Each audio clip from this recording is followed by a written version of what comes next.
Welcome to History Hack. If you didn't know by now, we are the revolution. That means we're sharp, witty, lots of fun, but it also means that we're essentially the peasants in Les Mis huddled round a table in the corner of the bar with no money. If you enjoy the show, please do support us. We have a Patreon account by which you can donate a small monthly sum in appreciation of what you're hearing. Alternatively, we have Ko-fi, in which you can just do a one-off donation as a thank you if you particularly enjoy a certain episode. Either way, we massively appreciate all of your support. Hope you enjoy the show. Hello, welcome to another episode of History Hack. You have me and again the fabulous Christopher. Chris, who have we got on today? This one's quite an interesting one. We have Nathalia Holt, who is a historian, best-selling author of the book Rocket Girls and of Queens of Animation, and she's here to talk to us about her new book and Radio 4 book of the week from the 30th of January, Wise Girls, which is about women in the CIA post-Second World War. So, Natalie, welcome to the podcast. Thank you so much for having me. I'm really excited because I just mentioned before we started recording that I've been watching Quantico, and the second season you end up doing like CIA stuff, and so I feel like it's all this spy stuff, and I love spy stuff, and our listeners love spy stuff as well. So I'm not the only one, but we're doing women in spy stuff, which is even more exciting because the ladies, I think they're a little bit more interesting. I think so too. And certainly women have been portrayed a certain way in spy novels and spy movies. We tend to think of them as the femme fatales, these sexy sirens that are able to get secrets. And of course, that is not the reality. And so for me, it was a real pleasure to dig into the history of this group of women who started out during World War II as espionage agents and then worked their way up and had these long careers at the CIA. And it's surprising what their role was, because, of course, we tend to think of spies a certain way, but the work these women were doing is quite different than how we think of women in espionage. And so to be able to really dig into what their histories were like, what their roles were, the operations they were part of, it gives us a different view on history. I've got to throw in here because one of my favorite posters of all time actually runs with that horrible stereotype that you just mentioned, and it's I think it's a British one, World War II poster. I don't know if people might not recognize it, but if you do, go online and Google it. It's a poster of a woman laying, this beautifully dressed woman laying on this like chaise longue thing, and at the bottom, surrounded by officers, and at the bottom it says, "Keep mum, she's not so dumb." Mm.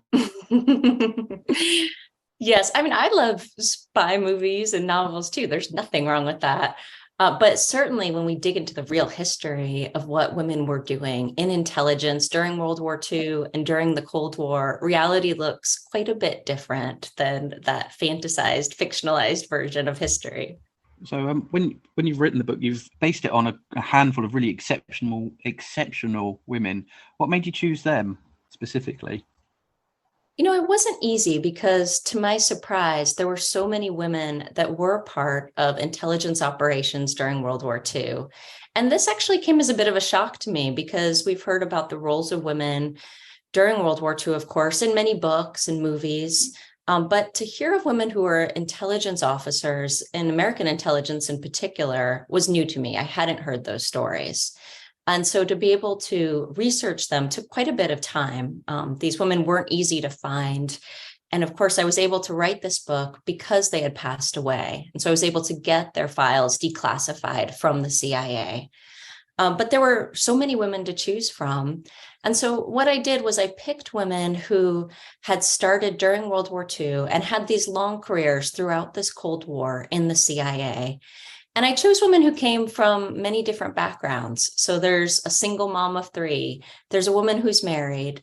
There's a woman who grew up on reservations in South Dakota. They all came from different places. One of them has a PhD in archaeology. They have all different education levels. Some of them only graduated from high school. By looking at all of these different backgrounds, we can really see how they were able to bring their own unique skills to their intelligence operations. And this is a big theme of the book. What we see is that during World War II, you have William Donovan, who's considered the father of American intelligence. And he believed that bringing in a diverse group of intelligence officers was critical to operations. And he says this, he says that having racial diversity, bringing in women, is important. And so he hired many different women during World War II from all of these different backgrounds. And they ended up having these very long careers in intelligence, probably much to the surprise of administrators in Washington who expected them to go back home after the war was over. I'm really excited to know a little bit more about these women. The reason being is, here in Britain, Poland, in Europe, we generally talk about people like Christine Granville, Odette Sampson, people who have had books literally written about them. But this for me is new, learning about women, American women, who are part of this whole movement. And it's really exciting to finally get our teeth in and learn a little bit more about them. So let's talk about Adelaide Hawkins. So before the CIA, what was she doing during World War II as part of the OSS? So Addie joined the OSS. She was hired by William Donovan, and she became chief of the communications center in Washington, D.C. She was from a small town in the South. She was a single mom of three. Actually, she was married at first during World War II, so I should go back for a minute there. But her husband ended up being sent overseas. They had a rocky relationship, and he ended up abandoning the family, essentially. And so what we see is that Addie, during this time, really struggled because she had to somehow keep her family together while also having this very important job. She ended up putting her kids in boarding school during the last years of the war. And we really see her personal struggles during that time. But her role was important, and she was able to work her way up the ranks, becoming very important, becoming part of designing spy gear. And there's some wonderful innovations that she came up with. One of those that I really enjoyed is this compact, and it looks just like any woman's compact with a mirror inside, but when it's held at a certain angle, a code is revealed. And so she came up with a lot of different spy gear like this. She was key in making secret communications between agents and officers in the field and being able to get them transmitted back to Washington, D.C. And she also worked closely with several of the other women that I talk about in the book. But during all of this time, her real goal, what she really wants, is a position overseas. And this is not easy because nobody wants to send this single mom across the world by herself. And even as her kids get older, she still struggles to obtain this. And a part of the other part, the other difficulty for her is that nobody in her family even knew that she was working for the CIA. They thought that she was just a secretary. And so when she finally does get that overseas assignment, it is just an incredible accomplishment for her. She's really able to prove herself in the field, and it helps her career. It helps her really work her way up in the ranks. Were female OSS agents ever deployed behind the lines in France in the same way as the SOE were? They were. And in the book, I speak about the experiences of one woman named Jane Burrell. And she was a housewife working on a dairy farm in New York when she decided to apply for the US government.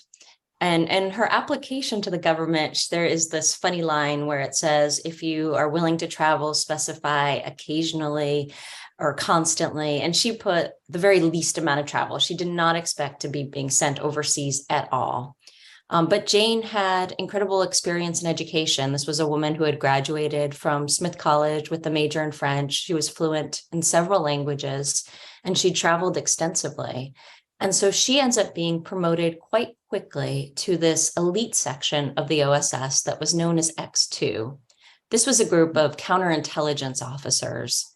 And so Jane was first sent to London, where she learned some basic training with UK intelligence. And in the book, I really enjoyed talking about how inept American intelligence was in these early years. We really see them struggle. There are so many mistakes that are being made. They're trying to learn from the UK, and they're just constantly getting in trouble. And the British frequently say that they do not want to have the Americans with them because they just know that they're going to screw everything up. But the one exception they make are with X2, with these X2 officers, of which Jane is one. And these were really considered the elite. And so Jane is, after London, she's then sent to Normandy. And there, this group of officers is tracking down German stay-behind agents. They then approach them and get them to work for the Allies. You can imagine that this was very dangerous work to be doing. And when we look at the transcripts of some of these conversations that Jane was having with these German officers, we see that she was able to approach her work in this very skilled manner. She was able to really make friends with these men. Sometimes they used bribery as well, but it was really this mix of being able to manipulate and influence them to get them to work for the Allies. And they particularly targeted men that were not German and that did not have very strong moral compunction about working for the Nazis. And so in the book, I talk about her work with one Spaniard named Juan Frutos, who was in France. And so she ends up having this relationship with him, which was very volatile. He did not want to work for the Allies. He was terrified. There were many times that he just tried to disappear and did not want to be found. But Jane kept pushing him. And she ended up writing out these messages from Juan Frutos back to the Nazis. And these messages became longer and longer in length, and they were complete misdirection. They were all about getting the Germans to send troops and U-boats to locations where the Allies were reportedly, but in actuality, they were not. And so these operations ended up having an enormous influence on the course of the war. And we see that for Jane, it just made her become passionate about intelligence, so that even after the war, she continued on. She continued on as an officer. Jane is a badass. Yes, she is. And, especially we see that even after the war, she's continuing to take risks. And there's this real fear that the Germans are hiding treasure across Europe as a means to return to power. And so there's this wonderful section of the book where Jane is essentially conducting a treasure hunt across Europe. And she's using her interrogations with former German intelligence officers to track down artwork and treasure. And in one castle in the Italian Alps, they managed to come across sacks of gold. It's just an exciting moment in the book where they're able to finally come across this treasure. They bring it back to the CIA station in Munich and begin to count it. And to their surprise, it is what today is worth millions of dollars in gold coins. And so operations like this were very important in keeping the Nazis from returning to power. But ultimately, it ends up leading to Jane's downfall. And this is a section of the book that is very sad, because what we see is that at the end of 1947, Jane is being sent to Brussels, where she's working closely with the Monuments Men. And of course, as you know, the Monuments Men was this group that were intent on saving artwork across Europe. And at the end of the war, they are doing much as what Jane is doing. They're trying to find all of this lost artwork that was looted by the Nazis. And so Jane is working closely with them because she's able to give them intelligence on German art dealers and intelligence officers that she had worked with during the war. And so she's returning from Brussels to Paris, where she is working out of the CIA station, when the plane crashes. Everyone on board is killed, including Jane. And because the CIA was officially formed just 4 months earlier, this makes Jane the first CIA officer to die in service to her country. Now, unfortunately, Jane has still not received a star in the CIA's memorial wall. And this is a memorial wall that honors all CIA officers that have fallen in the line of duty. And it includes many officers that died like Jane did on commercial aircraft that crashed. So she is certainly eligible for this star. And in the book, I provide conclusive evidence of why this is and why she should be included. So my hope is that this book will also push the CIA to finally acknowledge the sacrifice that Jane made. Before Chris asks his next question, I've got to say, I swear you tweeted about this and I retweeted it. It might have been a few weeks ago. I tweeted about it a while back. It's something that, I've really been working on. I've submitted all this documentation to the CIA, and it's just so frustrating I do as much as I can to get it out there, but there's so much bureaucracy in government, isn't there? And it's hard to get the right people to change this. To make institutional change is just difficult under any circumstance. But I feel like for Jane, there is this element of sexism in it, and that if she were a man, she would have been included long ago. And it's only because she was a woman, even though she was the first CIA officer to die in service, that we keep struggling to get her recognition. Well, let's hope somebody from the government, American government, or the CIA is listening to hopefully give us a bit of a hand, because that would be an amazing accomplishment. Yes. And it does lead in quite nicely for the next question, which was, obviously you get this idea that I know in the British military you had that kind of lads and men doing it all, and women are, they're over there, and men do it better, apparently, inverted commas. Was it very much a sort of male-dominated CIA, and what were the conditions for women at the time working for the CIA? I think what's surprising is that it wasn't a male-dominated CIA, that there were many female officers that were working in intelligence because they were hired during World War II. You have this really strong group of women that then went on and worked in these early intelligence operations, even after the CIA was formed. But the problem for them is that they were not getting the same pay and promotions as the men they worked alongside. So although they were doing similar work, and in some cases really extraordinary work, as I talk about in the book, they weren't being recognized for it. And this isn't surprising, right? Do we really think that women were being treated equally, particularly in the 1950s? So it's not a big surprise. But what is astonishing is what the women did about it. Because there was such a strong group of women, they decided they were going to take the agency on. And they did this in 1953 when Allen Dulles is being brought in as the next director of the CIA. And Dulles was not unexpected. People knew that he was going to become director. But during his swearing-in ceremony, he turns to the group of officers around him and he asks if they have any questions. And the women are ready for him. They have been waiting for this moment, and they immediately begin peppering him with questions. They ask him, what are you going to do about professional discrimination against women in the CIA? Why are women being paid less than men? And they go after him.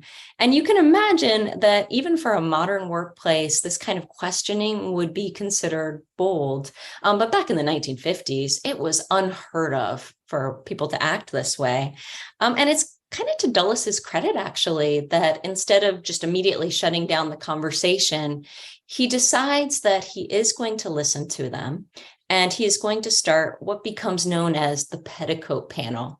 This, of course, is a terrible name for a panel, isn't it? It was just a joking name that was given to it by men. But the panel itself is quite serious. And it's started by this group of women who's known as the Wise Gals, as I talk about in the book. And the women that I describe in the book are all part of this panel, which is another reason I chose them, because they knew each other, they were friends, and they were part of this panel together. And on the panel, they decide they're going to document exactly the work women are doing at the agency and how they're being paid less and promoted not as often, as well as look at how women are leaving the agency because of conditions. And the panel becomes this real bonding experience for the women, because they're all gathering together and sharing their personal experience as officers of what they've gone through.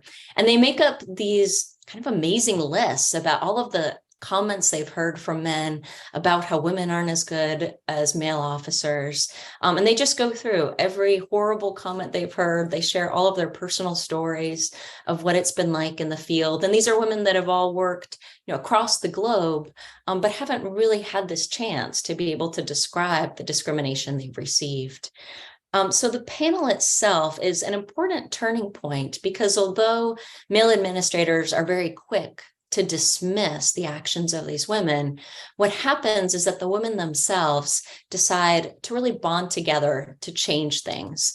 And from the panel, they begin to get promotions. They begin to really prove themselves. And we see women such as Eloise Page become the most powerful woman at the agency. She becomes the head of scientific and technical operations. And this is quite a leap when you consider that she began as a secretary during World War II. So certainly the panel has an enormous influence, and it's part of making the CIA what it ultimately becomes, what it is today, an agency that is half women and that has a woman, Avril Haines, at its helm. So post-war, things they really, really changed. So during the Second World War, these women are fighting against the Germans, against the Nazis. And then the war ends and along comes another problem, which is the Soviets. And that's a whole nother level of different challenges. So can you talk us through what happened in the immediate aftermath of the war? So most of this book is rooted in these officers' operations against the Soviets during the Cold War. So, the beginning, we're looking at World War II, where they're beginning to learn these espionage operations. They falter, they make many mistakes, and then they begin to hit their stride, although there's certainly many mistakes still to be made during operations against the Soviets. So the women are placed in several different spots across the globe. One of them is Mary Hutchinson, and she had a PhD in archaeology. She was fluent in multiple languages. She served in World War II as an intelligence officer, but then when she applied for the CIA, she was at first only given the job of secretary. And she was incredibly upset by this. She said, quote, "That is a waste of my abilities." And so she was then brought in as an officer. And so she was stationed in Germany. And as part of their operations against the Soviets, they wanted to create these spy networks that would let them know what type of weaponry the Soviets were working on. And of course, a better inside view of what was happening, particularly in Eastern Europe. And of course, we can see many associations with today, with our own Western relations with Russia. And much of this can be rooted in this time period. So we see that Mary Hutchinson worked very closely with a spy named Arati. And Arati had identified Ukrainian nationalists as an ideal Soviet spy network, essentially. And so this ends up being the first alliance between the United States and the Ukrainians. And at first, administrators in Washington are very critical of Mary's reports. They say that Ukraine lacks a nationalist mindset, that it can never be a long-term ally, which is pretty laughable when we look, of course, at today's politics, because that's not at all what happened. And so there's many mistakes that happened during this time, but Mary does end up growing the spy network. And what we see is that in the 1950s, she has this web of double agents that are operating in Ukraine. And it's because of their espionage that they're able to uncover a biological weapons facility that's located in Soviet Ukraine, as well as other weaponry operations that they're able to unveil. So her work ends up being very critical during the Cold War. Do they have much to do with werewolf hunting as well in Germany? Oh, Sounds yes. crazy. Yes. So I talk a bit about that in the book, particularly with Jane's work, and as well as Eloise, who ends up being after the war. So she's the secretary for Donovan during World War II. And Eloise Page is such an interesting officer because she is really the last person you would ever expect was a spy. This is a Southern lady. She wore white gloves and pearls. She always looked a certain way. She was very small. She was a small woman, but she could be fierce. And we see that after the war, she moves up from being a secretary to the first female leading a station post-war. And she works out of Brussels, where I detail many mistakes that are made during that time, particularly as a result of bribery and just, American intelligence is still very young at that time. But there is this concerted effort to track down Germans, particularly Nazi intelligence officers that had been part of these operations. And it's for Donovan, it's a personal operation for him. We really see that he is very committed to finding these men and women and bringing them to trial. And actually, he ends up playing a role in Nuremberg, and he ends up, I talk quite a bit about that part of history in the book as well. And so tracking down these men and women is essential to the women's operations during that time. And it's interesting to see how there are officers that they had no idea, that they had even worked with, that Americans had been bribing, had been working closely with. And then it ends up being that, some of these men were even more repulsive than they could have ever imagined. So certainly operations like that were important. So coming back to Mary Hutchinson, what was she actually doing in Tokyo? So she was sent to Japan in the early 1950s. And this is some of my favorite parts of her diaries and letters, because at first she is in this really small town in Japan that she just loves. It's so beautiful. And then they are sent, her and her husband, who's also a CIA officer, is sent to Tokyo. And at first her reaction is just, she's so angry. She's so annoyed. She doesn't want to be there in this big crowded city. And we really see that in her diary entries during that time. And amusingly, it's when she finds this bookshop neighborhood that she ends up really falling in love with the city. But part of the reason for why she was so annoyed in Tokyo was not just because it was a large city and she preferred the country. Part of the reason was the frustration with her work during that time.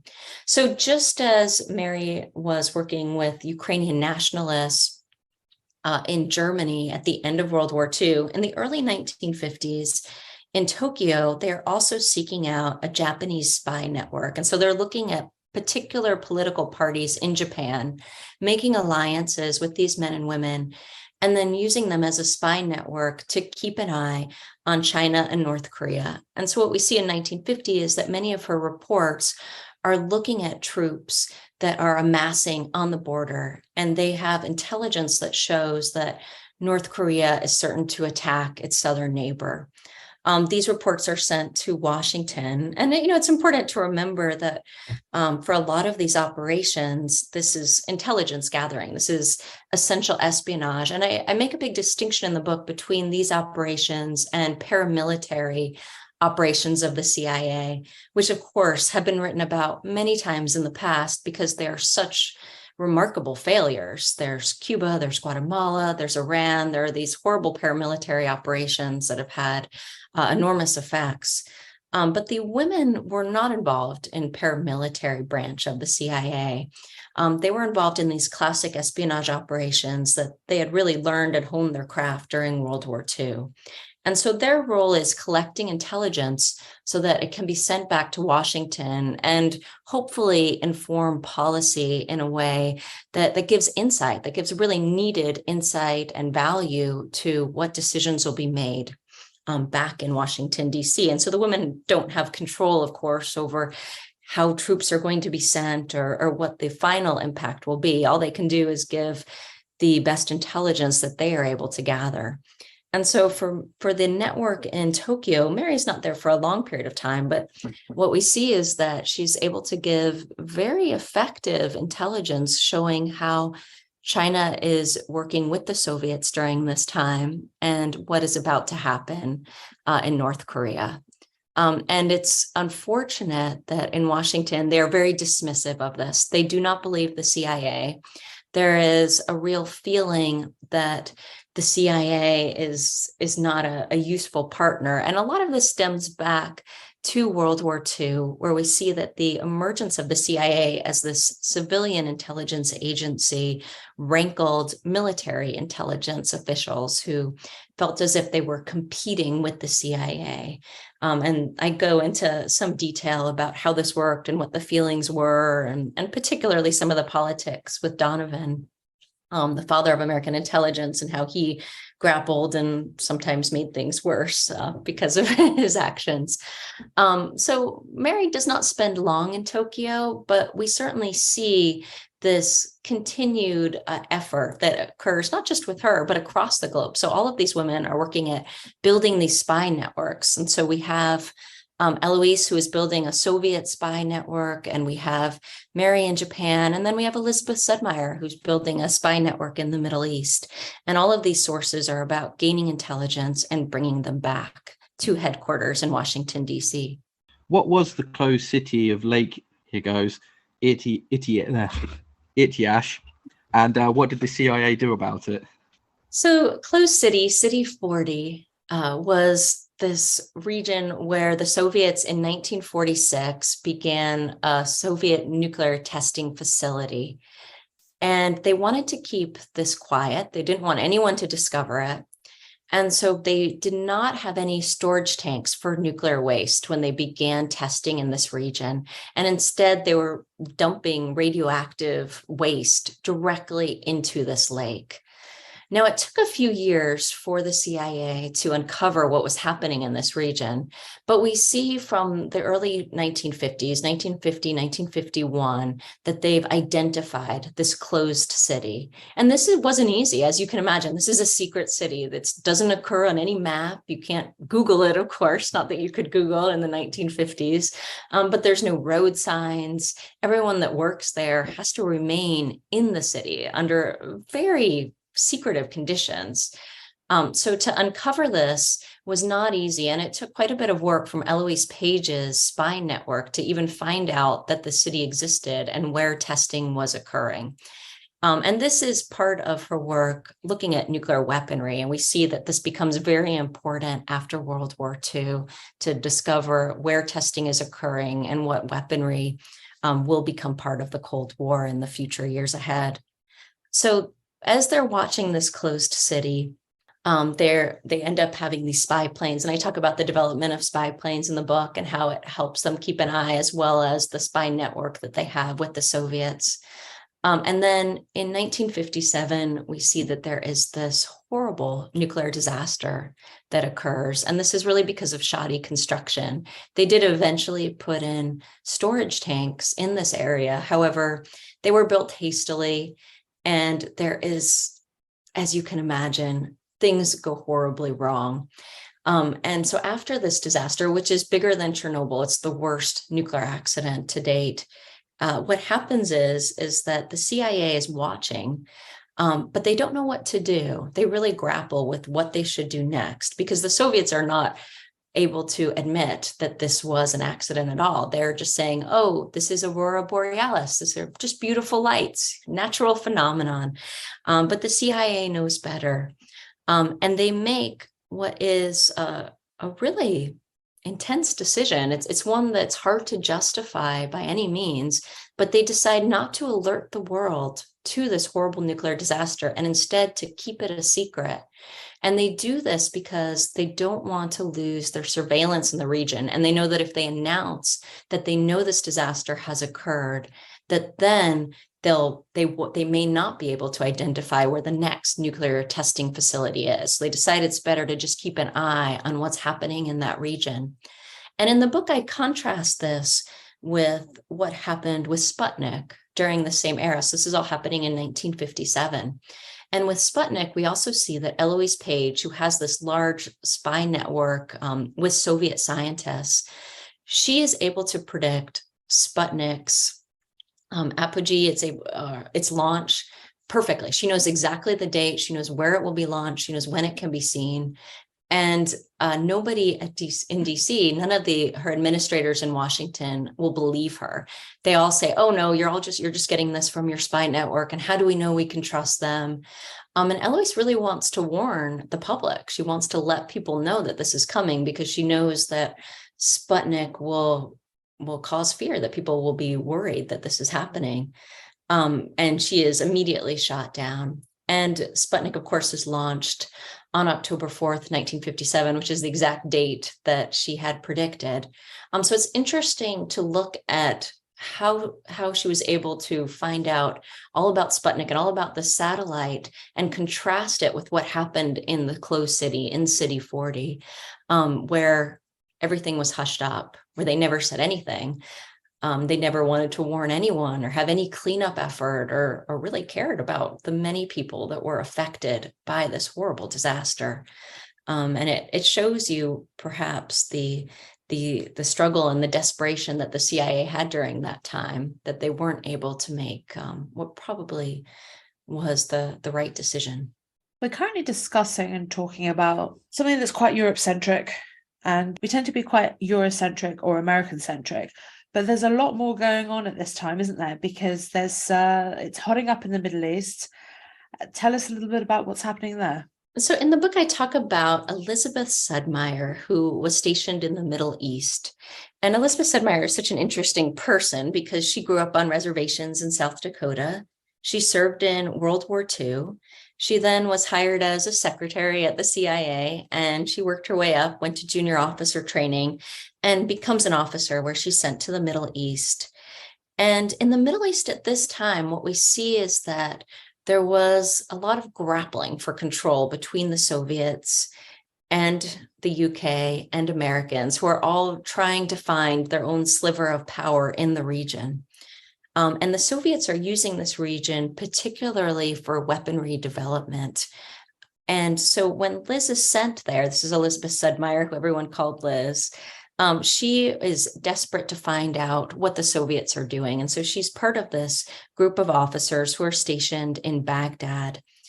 Now, in Baghdad, Liz is able to really bring something to her operations that her other male officers cannot. And that is because she's able to start a spy network using resources that none of them have access to. She does this through a beauty salon and a dress shop. And in both of these places, she goes into these establishments and immediately just makes friends.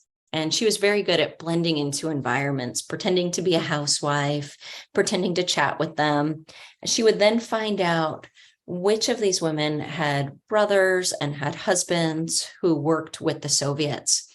And she found there was one woman whose husband was an engineer who was working with the Soviets. And so she immediately began initiating a friendship with her.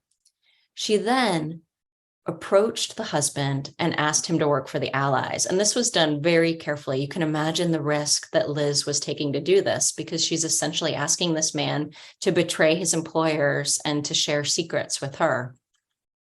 And she does this not just with one family, but with several. And by doing so, she's able to establish this entire network of spies in the Middle East. And by doing this, she's able to create an entire database. So they're able to get all of these secret blueprints for Soviet fighter jets, as well as other Soviet weaponry. And this is important at the time because the Americans have little idea of what they're up against. And so Liz's work is able to bring all of this back to Washington so that they can also help design. It can help aid in the design of their own spy planes. Now, Liz's work becomes even more dangerous in 1957 and 1958 when there is an uprising in Baghdad and there's a coup. The royal family is executed and military powers take control of the country. Immediately, Americans are being targeted and killed in the region, as well as other Westerners, of course. And the CIA station itself evacuates. Everyone leaves except for Liz. She is the only officer to remain in Baghdad. And she does this. She stays undercover to protect her spy network. You can imagine the risk that she is taking to do this. She is truly risking her own life. But her intelligence ends up being critical because at that time, we see that President Eisenhower decides that in the wake of what's happened in Iraq, he wants to send troops to the region. And he sends them first to Lebanon. This is the first time American troops are sent to the Middle East. And it's actually a bit of an amusing story in the book because they have no idea what they're doing. They go to Lebanon, they're expecting to be confronted by military power. And instead, they land on a beach and are invited into this peaceful beach scene. There are just kids playing, people come up to them, offer them soda. You have all of these troops that land and have no idea what they're doing. So Liz's intelligence back to Washington from inside Baghdad ends up being important and ultimately prevents war because she's able to show them that actually it isn't Lebanon, that there aren't these overarching Soviet powers that have created the situation in Baghdad and that American troops should not be there at all. And so it's really thanks to her and to the actions of troops on the ground in Lebanon, that a bigger war does not break out at that time. What's interesting about this is that Liz, of course, has sacrificed so much to do this. And so her CIA station chief, who's a man named Arthur Callahan, decides to nominate her for the Intelligence Medal of Merit. This is a really prestigious honor for American intelligence officers. And in Washington, when they get this nomination, they say, oh no, this is impossible. We can't have a woman receive this award. This has never happened before. And they immediately reject it. And it takes years of the station chief acting on Liz's behalf for her to finally get this award. And I show a picture of when she's able to accept it in the book. It's this small ceremony that happens in Washington, D.C. It's an important moment for her. It's really a culmination of so much of her work and so much of the spy network that she's grown in the Middle East. And she's able to hold this medal for just a few minutes because CIA officers do not get to hold their own medals and their own honors. Instead, they're all kept in a vault in Washington, D.C., so they can't be discovered. And so she knows that this medal will only see the light of day next after her death. We see a lot of change in attitudes and a lot of hard work that these women agents are putting in. Is there much change in the way that the CIA treat their female agents through the period? It's an interesting question because there is progress that is made over the decades. And we see that in the way that the women are able to be promoted, come into these positions of power. And then because they have this, they're able to bring other women in after them and create an environment that is more accepting of female officers. But certainly struggles continue, and they continue today as well. I talk about the difficult moments as well as the successes for these women. But it certainly takes the efforts of pioneers. And these women all knew that they were pioneers. They knew that they were groundbreakers. And it takes a group of women like this to then pave the way for the many that come after them. Thanks very much for this, Nathalie. It's been really, really interesting. It's something that, like we said earlier, not many people, when you think of spies, you think of James Bond and guys running around blowing stuff up with good-looking women to the side. And it's something that I think in your book you explore quite deeply, and it's something that I think more people need to be aware of, especially if we can get that star on the wall for Jane. So thanks very much for coming on and talking to us about it. Could you just remind everyone the name of your book and where they can get it from? The name of the book is Wise Gals, The Spies Who Built the CIA and Changed the Future of Espionage. And it should be available wherever books are sold starting in early February in the UK. And we'll try and get it onto the History Hack online bookshop. That way we get a small slice of the money. And more importantly, Nathalie, as the historian, gets more money, and Jeff Bezos can't use it for building spaceships. So people that need the money and deserve the money get the money. Well, I really appreciate you talking to me today. I enjoyed our conversation. Yeah, it's been great having you on, and you have to come on again sometime. Oh, I'd love that.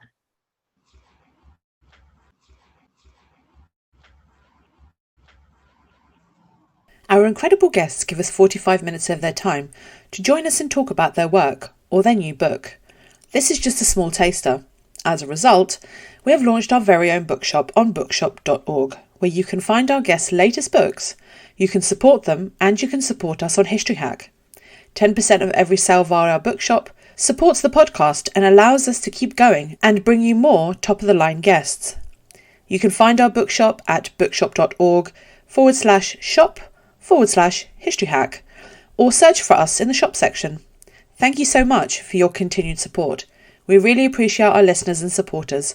So make sure you get down to the bookshop and grab yourselves a new book.